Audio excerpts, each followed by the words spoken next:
Hello दोस्तों, स्वागत है आपका हमारे चैनल पे। दोस्तों, नीट पीजी 2025 की काउंसलिंग में लगातार डिले हो रहा है और इसका असर अब बहुत सारे स्टूडेंट्स पर साफ दिखने लगा है। अब तक ना तो एमबीईएमएस ने रिजल्ट को ठीक से डिक्लेयर किया है, ना ही सुप्रीम कोर्ट से कोई फाइनल जजमेंट आया है। इस पूरे डिले का नुकसान सबसे ज्यादा उन स्टूडेंट्स को हो रहा है जिन्होंने अपने नए पीजी कोर्स ज्वाइन करने के लिए पुरानी जॉब छोड़ दी थी। अब जब काउंसलिंग टलती जा रही है तो वो स्टूडेंट्स एक तरह से जॉबलेस हो गए हैं। अगर उन्हें पहले पता चल होता तो काउंसलिंग इतनी देरी से शुरू होगी तो शायद वो कुछ महीने और इंतजार करते। दूसरी तरफ जो डॉक्टर्स पहले से पीजी कोर्स में हैं उन पर भी अब वर्कलोड बढ़ गया है, क्योंकि जो सीनियर्स पास होकर जा चुके हैं उनकी जगह नए डॉक्टर्स अभी तक आए नहीं हैं। अब बात करते हैं आखिर डिले के पीछे असली कारण क्या है।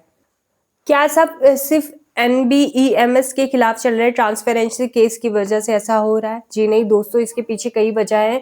पहली बड़ी वजह है एनएमसी की तरफ से फाइनल सीट मैट्रिक्स तैयार ना होना है। एनएमसी के अनुसार इस साल करीब 4 से 5 हजार नई एमडीएमएस सीटें ऐड होनी है, लेकिन इन सीटों का अप्रूवल प्रोसेस अभी भी चल रहा है। जब तक ये डेटा फाइनल नहीं होता, एमसीसी अपनी सीट मैट्रिक्स रिलीज नहीं कर पा रहा है।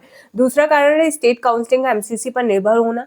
टाइम्स ऑफ इंडिया की रिपोर्ट के मुताबिक कई राज्यों ने काउंसलिंग की तैयारी शुरू तो कर दी है, लेकिन वो एमसीसी के पहले राउंड का रिजल्ट आने का इंतजार कर रहे हैं, क्योंकि काउंसलिंग का बेसिक रूल यही है, पहले एमसीसी का राउंड रिजल्ट, उसके बाद स्टेट राउंड। इसलिए राज्य भी अपने लेवल पर काउंसलिंग डिले कर रहे हैं। तीसरी वजह है सुप्रीम कोर्ट में चल रहा केस। एनएमसी का कहना है कि एनबीईएमएस से जुड़े इस केस की वजह से उनका अप्रूवल प्रोसेस स्लो हो गया।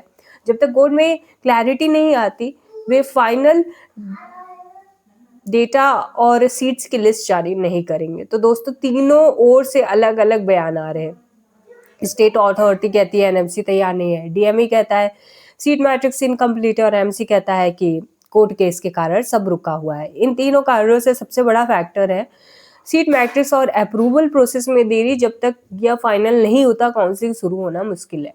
तो दोस्तों, यही था नीट पीजी 2025 काउंसलिंग डिले की पूरी सच्चाई।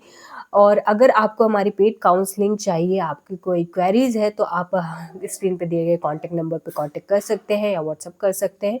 और आपको वीडियो हेल्पफुल लगा हो तो प्लीज़ चैनल को सब्सक्राइब करें और कमेंट में बताएं आपको क्या लगता है काउंसलिंग और कितना आगे जा सकती है। धन्यवाद दोस्तों।